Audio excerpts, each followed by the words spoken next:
Welcome back to another episode of Diggity, a video game podcast. I am your host today, Brody, your run-of-the-mill host that is always here, but tonight I have a special guest, and she's already making things weird. Sorry, am I supposed to introduce myself? No. She's just staring at me, looking at me. But no, tonight I have my wife. I feel like you have to do that. It's one of those really bad obligatory, like... dad joke things that have to happen.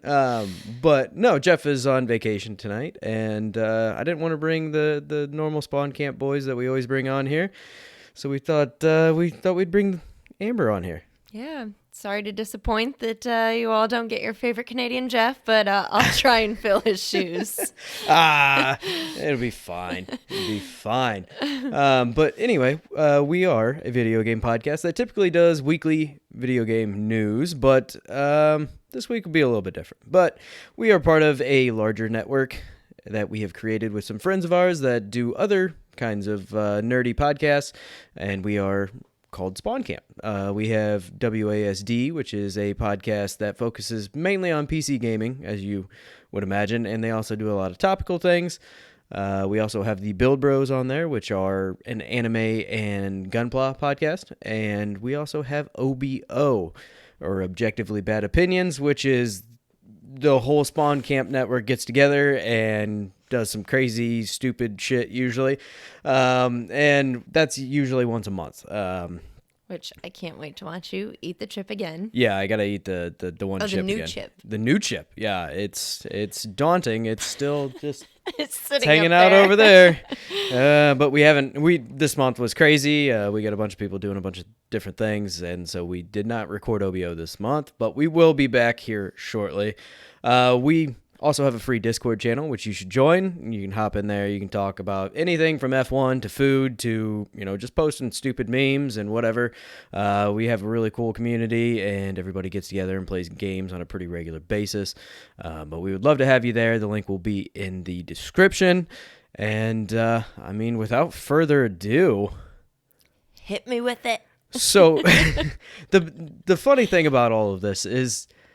Amber doesn't really play games. Nope. It's like a social game type of thing. Yeah. Like, you get a bunch of people together, you play like some Mario Kart, or, back in the early days of the Switch, you would play Snipper Clips, and... Such a frustrating game. Yeah, we usually played that with Jeff and Janelle. But, yeah, I thought it'd be interesting to kind of bring you on, and more so... pick your brain from the outside perspective, right? Like everybody in this group typically talks about games, or they at least play some sort of games, but we haven't really had the perspective of somebody that doesn't, and what that looks like basically from the outside looking in. I mean, you clearly put up with it. I have this whole room here that is just, nerdy as hell, and she's gracious enough to let me upgrade my PC probably far more than I should, and get a PlayStation and an Xbox and all this. But you do computers, I do Sephora. It's a balance. It balances out all right. It's fine. I guess you technically have been on the show once before. This was a long time ago, or 3 years ago. Yeah, it was Canada, 2019. Yeah, when we went up to Canada, and on the way up to Canada, I put together a whole list of trivia questions, and was asking various different questions. Like it could be easy things, but it was really fun. But the audio quality was all over the place because we were winging it, and. I think I beat Janelle, though. You did. If I do remember, you actually did exceptionally well, which is impressive, again, for somebody that doesn't play any of these games. But I just listened to you talk. Yeah. And I knew the answers. And so, that's kind of one of the other things, too, right? Like, you'll be talking about makeup stuff, and I have a vague idea, but in the grand scheme of things, I don't really know either. So, at a certain point, I gloss over, and I see the same thing happen to you when I talk about games. But what is it like being somebody that doesn't play games, but has a husband that has a video game podcast? Because, there's plays Madden and Call of Right. Duty, and then there's buys a shitload of games, never finishes any of them, No. and So I don't know. I enjoy, like, it's something that you are passionate about, and so I enjoy just listening to you be passionate about it. Like, it's kind of like when someone has a dog and they really like their dog, so you're going to hear about their dog a lot. which, if you know us, you probably have heard about Right. one of our three idiots. Right. So it's just like hearing about your passion for it is interesting. I just enjoy listening to what you're doing in the news. I even sometimes feel like I can connect, like, oh, this company makes this game, I feel like, because I do listen to the podcast. Almost 300 episodes you have listened Yeah. to about something you really don't care about, which is No. impressive. So it really doesn't bother me, and I'm also just kind of like you in the fact that I just really like information. Like, Yeah. normally books I'm reading are nonfiction books, so I just, even if it's not something that I like pertains to me, it's still information, so it's interesting to me. I still have respect for the like the gaming community and how that like affects I'm people. glad you do. I'm just kidding. I've heard like stories of how it helps kids or just adults, like having something of your own. Everyone needs something, and if it's gaming, then that's what it is. Yeah. See, yeah, it's so interesting because like the whole gaming community as a whole like gets really sheltered, and even within the gaming community, like it breaks down further where it's like, okay, well, now you got the PlayStation fanboys, you have the Nintendo fanboys, or whatever it may be, right? And so it's interesting from the outside, like in your case, where you're like, oh, the gaming community does this, because a lot of times it's easy to get caught up in the toxicity of it all, where it's like Twitter is a absolute hellscape, and even on Reddit you see like all over the place opinions from various different people or whatever it may be. Not putting Reddit above Twitter by any means, but it seems to avoid a little bit of the drama if you stay in the right areas, right? But I just it's so interesting to see like how someone who doesn't really partake in the hobby, right? Like you have back when COVID first hit, I got you a Switch Lite and Animal Crossing, and like, here you go. And that is the only game you have for it. Yep. The thing's been dead for 2 years. Yeah, since 2020, since they let me out this house. Right? Yeah. Like, once you get out of the house, it's over. No more Animal Crossing, because that's just replicating life. And it's like, now I just have chores, but in a game. And some people love that. I got into it pretty heavy there for a short period. I mean, we were at the point where we were sitting there playing like a couple hours a day. Like, oh, I got to go clear out all my trees, and it was really funny to watch like the way you did things and the way I did things, because we're just wired differently, right? And even in something like that, like efficiency, I had orchards of trees, and they were all the same tree, and you go around and you collect all of the fruit, and then you go sell it all, and then, and like you were like, this would look cool right here. Yeah. And I eventually tried to make an orchard because I was like, I saw the efficiency of it. But and even like I started moving my villagers' houses because I'm like, oh, Brody has his in like a little villager community. And like I saw how it made sense. And so I started to move things. But then I'm like, now it feels so like type A. Yeah. Which, like everything has a spot. And like you said, I was like, yeah, I'm going to plant this tree by this rock. Right. Yeah, and it was I enjoyed it, but it definitely became like a chore. It was this everything had to be efficient because I was essentially making money, right? I'm trying to make as much money possible and pay off that greedy little raccoon. And then from there, you moved on, and you could buy different items and this and that, and then the whole turnip thing. That was a whole nother like aspect of it I had never really gotten into, where it's like, oh, now you got to go sell these on somebody else's island to make the most money, and crazy stuff. Yeah. But yeah, and so we've played, I mean, like we were talking earlier, we play social games together. We Overcooked. I love Overcooked and Very, Very Valet. Very, Very Valet is probably one of the best. Yeah. As far as. And I feel like that, like Overcooked, sometimes it's like you can tell when someone's not picking up their weight. Jeff. Definitely Jeff. When Always Jeff's Jeff. just spinning in circles. But Very, Very Valet, like when we played last time, I mean, there was one person who was literally not playing at some points, and I feel like we still managed. So it was like, okay. But yeah, Overcooked is definitely that team. Like everyone has to have their role and stick to it. Or else you want to stab whoever it is that's not. And again, like you said, it is always Jeff. He reaches a point, he's like, I don't give a shit anymore. He won't say that. He just sits over in the corner and starts spinning, and you're like, I need plates! And Jeff's over there fucking, yeah, God damn it, Jeff. But Very, Very Valet is, that one's pretty cool. It's a simple game. Yeah. You're taking cars as they come in to, people are going to go shopping or they're going to a restaurant or whatever it may be. You take their cars, you move it out of the way so people can continue to come in, and then you have to bring them back. And so, we've done 4-player on that where you're go out, grab these cars and bring them back. And I always think it's just so funny and how these party type games, like even for people that don't enjoy games, they usually work. Like, for whatever, you would never sit down and play Forza.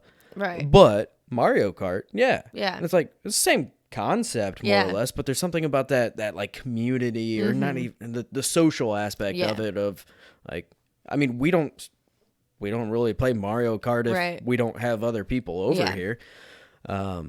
I've just always thought that's interesting. But I say recently, it's been about a year we've been working on this. We've been trying to get through It Takes Two. Yes. And that has been really entertaining to watch from my end. Just I take for granted the fact that I've been playing games for so long and running around, and like the one that always gets people is moving and aiming with 2 different sticks. Yeah. It's like you split your brain essentially, and you have to do these 2 different movements all at once. And I always think it's funny to watch someone who doesn't do that because it's so second nature. It's like, I've been doing this. I've been playing shooters on consoles since Halo. I mean, probably even before. And I guess Halo was really the first one. So yeah, since Halo. And now I'm kind of going through the same cycle of trying to learn mouse and keyboard. So I understand to some extent now, like how stressful that is, or not stressful, but how difficult it is, because it's not hardwired in, right? Right. And so playing It Takes Two, I mean, there's a lot of times that you don't have to worry about it too much, but it's always funny to kind of watch your camera control, because I watch your screen probably about as much as I watch mine, because I can just blast through it. It's like, this is I'm familiar with platforming, I'm familiar with shooting, like anything I got, that's fine. But then I get to watch you play, and it's funny because I have also seen you get a lot better at it since we first started. And this has been like, we'll play for hour and a half over the, like a once a month, maybe, maybe. And so what is it like walking into something like that where you are playing with somebody who is familiar with this and can usually breeze through most of it, and you just like, oh yeah, you are relying on me, because they separate you to where each person has to do it. Right. It is like, at first I was like, this isn't going to be fun because I'm going to feel, like you said, like you're running through things, and I'm like, this isn't going to be fun because I'm going to get stuck and I'm going to need all this help. So then I'm just going to be frustrated that I'm constantly like, come get me, I need help, like do this. And I think there was like on our second level or something, the boys were watching us. Level, and I like got frustrated, and the kids were so eager. They're like, let me do it. So I just gave it to them. I was like, fine, defeat the squirrel. I literally want to quit. Yeah. But yeah, I I like how It Takes Two kind of like I don't have to be perfect. Like Yeah. it as long as I get it in like the vicinity, it kind of like moves my thing over for me and focuses on it. So then and I just move my stick really slow because if I go too fast and I'm like up down up down. And yeah, the freaking camera angles. I think I asked you that last time. I was like, how do you learn how to control the camera? Because there's so many times where I'm like, my character's looking at the sky or I'm like in the ground. I don't know how to make it right. Yeah. And that is something that has kind of evolved as well. There was a thing that was very common back in like the N64 days that was called a Z-Lock. And so on the N64 controller, if you remember, they only had the one joystick. And it was the controller that didn't make any sense to anybody because I only have two hands, Right. and that's clearly made for someone with three handles. And so when you would go to move around, it really didn't function well, right? And GoldenEye is a very popular example of like you were using the little like yellow buttons to basically aim everything, and it feels awful to go back and play now because everything is so streamlined. And Halo was really the big one that when Halo came out, that was the big focus because they originally were a PC developer. So when they wanted to bring it to console, they had to figure out how to make console feel better. So they added in something called aim assist, which is similar to what you're talking about there, where It Takes Two is very generous with it because they know it's designed around playing with one person that's probably not super familiar with it. I mean, going through that and playing it with Jeff wouldn't be nearly as fun because it's like, oh yeah, we can breeze through this. Like it is much more entertaining and charming to play it with somebody that isn't familiar with it or to actually, play through that with you. But yeah, the Z-Lock that I was talking about, Zelda was a big one that used it. And so whenever you'd be facing an enemy, you can't really turn your camera because you're using that stick to control. So what you would do is you would actually hit a button and it would lock on. And then from there, the camera would like rotate around it. There's still some games that use it now, especially like JRPGs. You hit a target lock button and you will lock on this. And so you can rotate around. But that's usually because you're pressing other buttons and you're not going to be able to adjust your camera quite like you normally would. But camera control is always the thing that gets people on. And even Nick, who plays predominantly on PC, he hates playing on controller.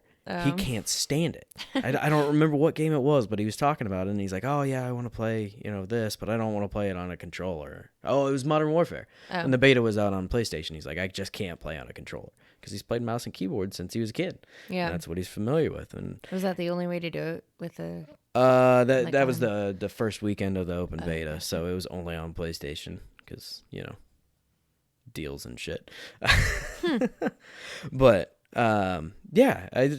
it's always so cool to watch people who don't really play games. Like we play with some friends of ours that she doesn't really play games. She liked Mario Kart, does not like Mario Party. No. Brody cheats. Yeah, I cheat in Mario Party apparently. No, I have no life. It's fine. I just play a lot of games. But yeah, as far as, kind of looking, I mean, like you were talking about the community in a positive light, but you also hear a lot of the negative things, the stuff that we bring up on episodes, or I'll be sitting there reading a motherfucker. It's like, I'm not even going to comment on it. I'm not going to say anything, right? But it's like you read something on Twitter and you're like, why are we doing this? I mean, what's kind of your take on all of that? When we were talking about it like earlier, I was actually thinking you know how I like to watch those like explained episodes on Netflix, and there was one, I can't remember exactly what it was. I want to say it was like, what's it called when you're like a college student I guess you don't have to be a college student, but you're like a team of gamers. Like, and they play like Rocket League or team? League of Legends. Like but an you're esports a team. team? Yes, esports. Okay. I was trying to figure out where we were going. Gotcha. Yes, Esports it was team. on esports. Yeah. And there was like something, and the episode was made in 2019. So it was an older one, and it was showing like how it's like evolved, and it was saying like, oh, by the year 2022, gaming is going to be like this amount. And I was like, well, that's kind of interesting because obviously this is an older episode, but now we would have the data to find out how much esports has brought in. And so I Googled it, like, you know, how much esports revenue was this year. And it was like significantly more than they even projected. But yeah, it's crazy because it like opens up a lot. Like, you know, I joke about our kids like, hey, someday this is going to get you into college. But like, it potentially could. Really could. Yeah. So, yeah, and I know that they like, they make friends that I see them, you know, I think there's even one upstairs right now with like their gamer tag on it, and they get to talk to their friends. And so I definitely see the good that comes from it. But I feel bad for the kids who like, whose parents don't get it, or they think that they're like, or that's literally all they have. So it turns into that toxicity of like, they aren't actually going out and meeting people in real life. They only have online friends, or they don't socialize with their family because they're only playing games. So I think it just I think you have to have that balance of like having your time to game and having that imaginative outlet, but also knowing when it's time to pull back into socializing in real, like, not that gaming's not real life, but like in person, socialization. So yeah, I will say the landscape of online gaming has changed so incredibly much because in the earlier days of it, there was a lot of whenever a young kid hopped on there, they were called a squeaker because they squeaked. Yeah. And now when you play, like, that is a lot of what you hear. Yeah. Like, that is the norm because there are a lot more younger kids playing than there used to be. And granted, a lot of that is because online gaming was new, and you know that generation, you know, like the generation that raised us was hesitant about it, right? And that was pretty common, especially because at that time it's like, oh, violence in video games causes people to be really violent, and that generation bought into it, right? Granted, you know, where we're at, we are younger parents than most of our kids' friends' parents, and so it is different, right? Like he had Bentley, our oldest, has one friend who is allowed to play Call of Duty Zombies, but he is not allowed to play Fortnite. And you're like, what? Huh? and from what I understand, it is still more of just the online component of it. And don't get me wrong, that is terrifying, right? Like, we have the kids set up with parental controls and stuff, but there's also a lot of their parents that just don't know that much about it. They don't know how to set up the controls. And I think Xbox has tried to make it easier. I think they have a pretty decent app for setting all of that up, all things considered. But there's a lot of things that suck about it, right? Yeah. Like, we've fought hell with Fortnite where it's like, oh, I want them to just be able to talk to their friends and not just random strangers. And it's like, well, if you try to set it up that way, half the time it works, half the time it doesn't. So it's like each time something goes wrong with it, you have to like peel a layer of that away. And they're innocent children. They don't know what to say and what not to say and all that. So there's that aspect of it. And also, but another way I've kind of seen how all of this landscape has changed, it's like back in the earlier days of COD Online and stuff, where it's like there were people throwing slurs out there left and right, and there still are, right? But it seems like it's less common than what it used to be, which is awesome. It's great to see that change, you know, but there's still there's this connotation about it, right? Where, you know, a lot of people see an old like Call of Duty Modern Warfare, the original one, they see it like a lobby and they're like, God, I've heard some terrible things in there. Mm-hmm.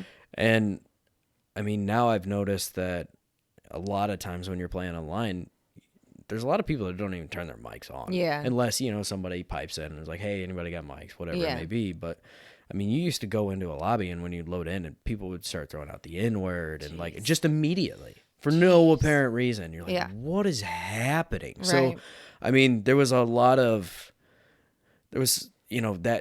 reputation that was built up within the gaming community as well. And it's like,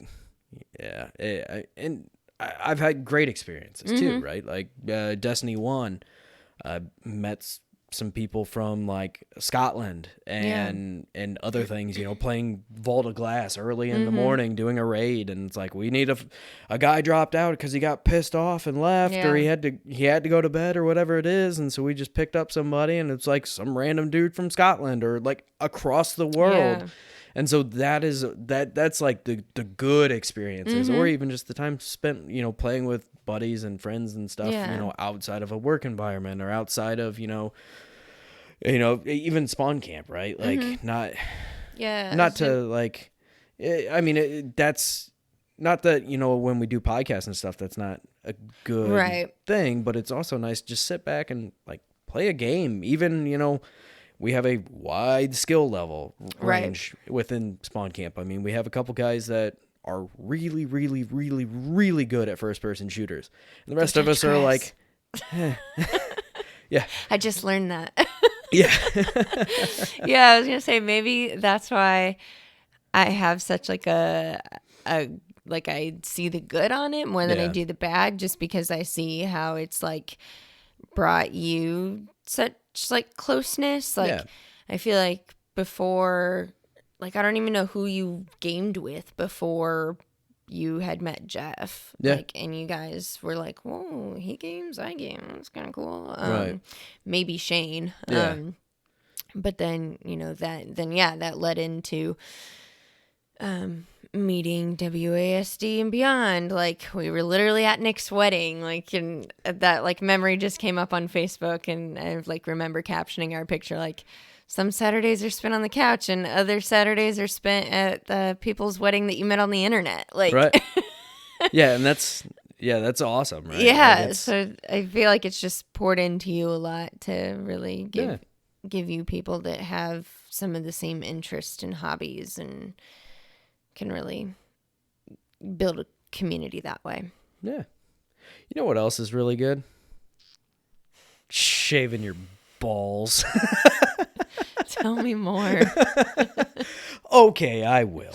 No, we are graciously sponsored by Manscaped this week, the men's leader in above or below the belt grooming. Ooh, sorry. I don't have my show notes with me, so we're kind of winging it out here. But Manscaped has sent us some products. We've been able to try them out. They're fantastic. We've got the lawnmower 4.0.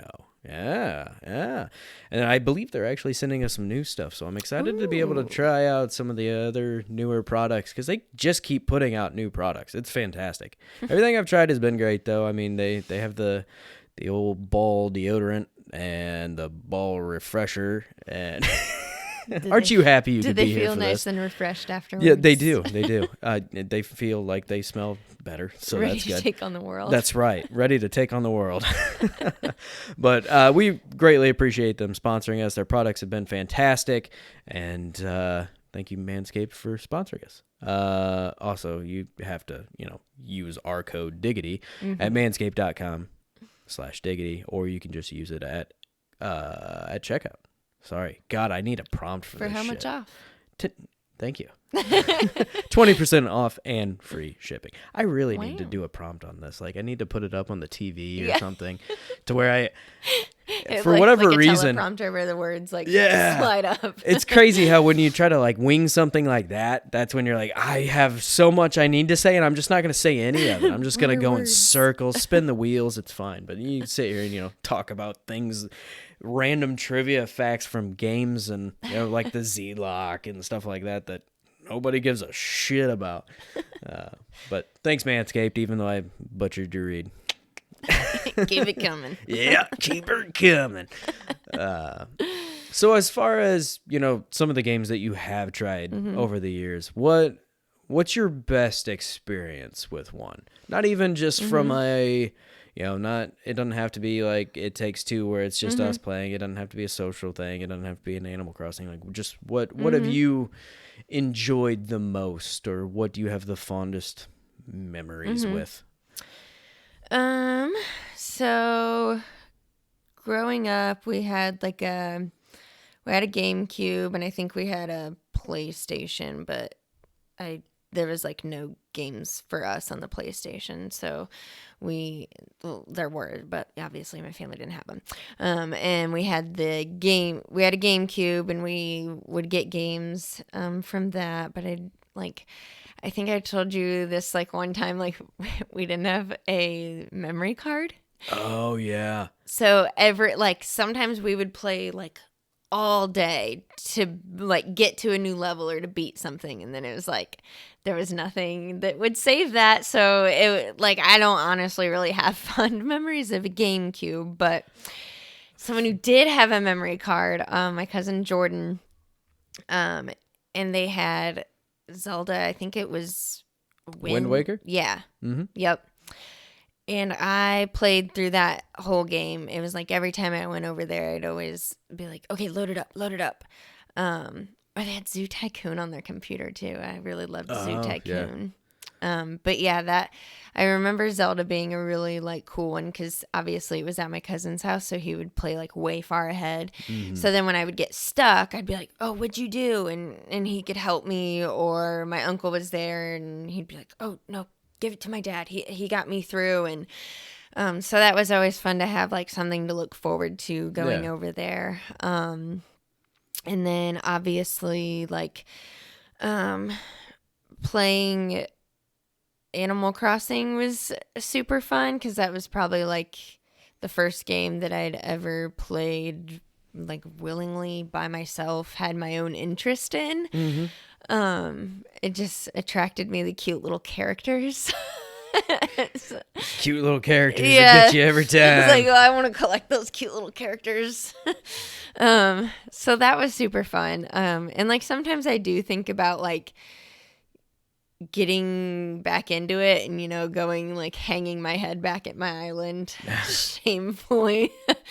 But I don't know. I think sometimes I get stuck in the like adult air quote mindset of gaming, where it's like you have something better to do with your time than sit on your Switch and play Animal Crossing. Like, there's a lot of my friends that have gone that way over the years, right? Like I used to play games with, one of my good friends that I beat almost the entire Gears franchise with, he doesn't even play games anymore. Yeah.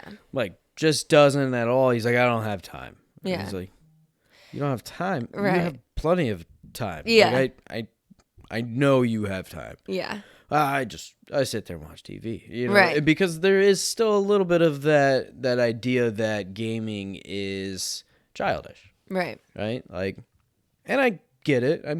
Sure, right? Mm-hmm. Why not, right?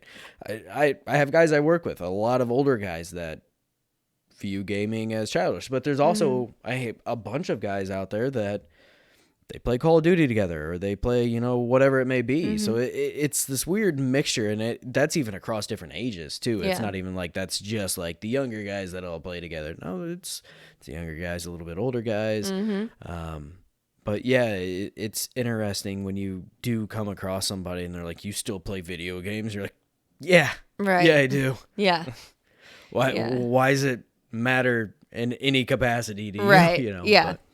Yeah, and I think that's why Animal Crossing worked so great for like me, because it was during COVID, so it's like, well, no one's coming over, so it doesn't matter if the house is destroyed. We're also not leaving anywhere, so yeah, there was literally nothing better to do. It was like I didn't feel guilty, and I think that's, I guess, more so what it is. It's like you could be doing something better is like read a book, go organize your closet, go do the dishes, like something else that you should or could be doing. Right. But I don't know, maybe I'll get back in that game. Maybe. And then It Takes Two is another good one, just because we get to play it together, and it's a good story. Like traveling to this couple who's like determined that they're like, oh, we're getting divorced, and well, at least she is. The husband kind of, I feel like, teeters on it during the story. And I think I said last time, I was like, dang it if these two don't get back together, but at the end of the game, I'm going to be pissed. That'd be such a shitty ending. Right? Like, the whole time, just foreshadowing that they're going to get back together. Right. And you're just like, nope. And that little love book's like, actually, no. Yeah, you know what? You get divorced anyways. Yeah, and it is one of those games that's, the broad story is very predictable, right? Yeah. Like, you can see it from nearly a mile away Right. of what is going to happen. But where it makes up for that is by the worlds they've created. Like, the little snow world, and how they explained why that even existed in game was... It was cool. Like, it was we went here, for our honeymoon or whatever. I can't remember, or anniversary or something. And so they actually went to this, like, a town somewhere in, like north, lodge. I assume, right? And hung out there. And so they build a reason behind a lot of these different biomes that they create. And other than just being like, oh, well, there's of course a winter level, and then there's probably going to be a desert level, and like, instead of just being bare bones basic, like most of them have a reasoning behind it. Some of them maybe not so much, like the squirrels. I think they said that like the squirrels lived in their attic or something, and he was like supposed to take care of it. Right. But... Again, this has been over the span of like a year we've been playing this, so bear with us if we're forgetting some details. If you're really into the lore of It Takes Two, It Takes Two, a little clay man and yarn woman, right? But yeah, I've always, like, I tend to gravitate towards games that have pretty heavy story, but the weird thing is I'm terrible about listening to the story. Yeah. I can't remember the story to save my life, by the end of it, because it's like you have to invest so much into it, and you have to, these JRPGs can be anywhere from 40 to 120 hours pretty easily. Yeah. And then there is something, like a Persona 5 that I do remember the entire story, and it really did stick with me. And so, I've been playing through Tales of Arise, or just went back to it to try to wrap that one up, because I've been going through and taking things off my list. Like, finally beat Bayonetta, and then I'm going after Bayonetta 2, and so I've been just working on some of that. But I went back to Tales of Arise, and I realized that I remember the bare bones basic about it, but all of the filler and in between, gone. Yeah.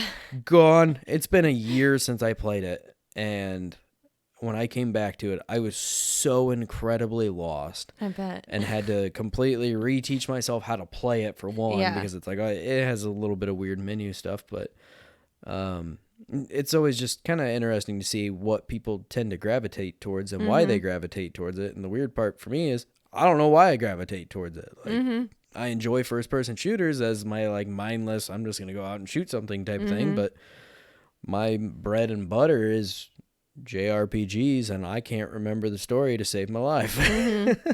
So to kind of hear the Animal Crossing thing, especially, when it is very chore-heavy and very... if you were looking at it on paper, you'd be like, why would anybody play this? Why would you take your free time and give yourself chores? But there's something... And a literal mortgage to pay off. Yeah, like, I gave myself a second mortgage that I owe to a raccoon now? Like, why?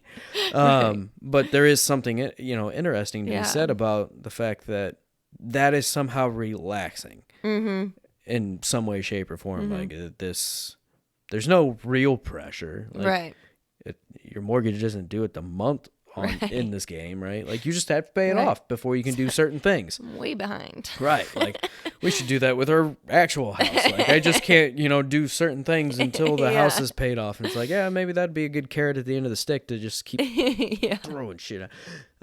Which I guess that's kind of like retirement, right? Like, I can't retire until the house is paid off. But no, I always think it's interesting to see what people kind of gravitate towards. And we don't really, I mean, it may sound like we're catering here where it is this, I bet he already knew the answer to the, no, I genuinely don't, because when we have conversations about games, it's not, I'm typically not asking you about your history with games, because you just don't play them anymore, really. Right. So there isn't, and hell, even, half the guys in spawn camp and stuff, I don't necessarily ask them about their history with games either. If it comes up, it comes up. But, so yeah. I guess story is my thing. And I also remember, when we lived in our apartment and I would stay out and just watch you play a game. Yeah. And I remember always telling you, pick one that's like a movie. Yeah. Yep. So I wanted something with a story to follow. Yeah. Even though you'd eventually fall asleep and then be lost on the story anyway. Yep. Yeah, because there was a lot of times I would actually sit there and play one of the older Assassin's Creeds. And that was a very common one that I would play, especially when you were just going to lay there until you fell asleep. Right. And so, getting that story of Assassin's Creed, and that would have been like, oh, shoot. This was 9 years ago, 8 years ago, something like that. 10. 10. Oh, yeah. It was 10, 11 years ago. Yeah. So, I mean, those were not like your modern day Assassin's Creed where they're entirely lifeless now, but we also played zombies together. Oh, yeah. Yeah, we did. And we bought that we had a Wii. Do you remember that little Disney game that I made you buy me? Oh, Disney I cannot for the life of me think of I didn't like it. No, it wasn't. It was not a good game by any means. You had this little. It was almost like a me type character, and then you just got random costumes for them based on levels you beat. It was not a good game. It was like Disney Universe. Is that right? Something like that? I don't know. But we had a lot of weird games like that because it was that casual, that social type console where it got people playing games that normally wouldn't play games, so they had a lot of. I mean, that's how Just Dance got super popular. I mean, Rabbids got probably way more popular on there. Just stupid. Yeah. Games. When you can release a minute to win it game on a console and nobody remembers buying it, but everybody had it for some reason, how? I don't understand. We just didn't have a lot of money at that time, so it was we used to go to Mega Replay and be like, well, this game's $4.99. Yeah, we had a lot of weird games, a lot of weird games, a lot of older games. I mean, even at that point, the Wii was outdated then. Yeah, and it's like, man, no, I'm playing through a bunch of Wii games. Yeah. So it definitely does change your perspective when it's you don't have money to spend on games. I mean, I bought Trials. Yeah, I was gonna say Xbox. that BMX game or motocross. Oh, yeah, it was like a dirt bike type thing. But I bought that, and I felt guilty about it at that time. And it was like a, I don't know, maybe $20 arcade game, and barely ever played it. But I feel like you played it a ton. Well, whenever I played at that time, I played it quite a bit, but I didn't play a whole lot then. So. But it's just interesting, right, to look back on that and look how much that has changed. I mean, now I have my whole room to myself, kind of, that's shared with the children, and so the setup now is one kid can play on the Xbox, the other can play on the PlayStation, and then I can play on the PC, and so we can all play together, and that's that's the bonding experience there. Whereas my dad never played games, so. It was, he didn't really care, had no interest, still has no interest in, and that's fine. I don't, but it's been cool to see or to have that as like a bonding experience, and actually be able to set things up for them and fix it, and Yeah. And they're so spoiled because I have every game. I have a problem. Is this going to turn into an intervention? Hey, Bentley did buy Splatoon 2 all by himself. 3. Yeah. 3. Yeah. Yep. Yep. He did buy that all by himself. That's true. But other than that, if he would have waited like not too terribly Right. long, I probably would have ended up buying it. Even though I have no love for the Splatoon series, I just get curious about it and want to try it out. I'm like, yeah, we'll see. that game actually isn't so bad. It's pretty cool.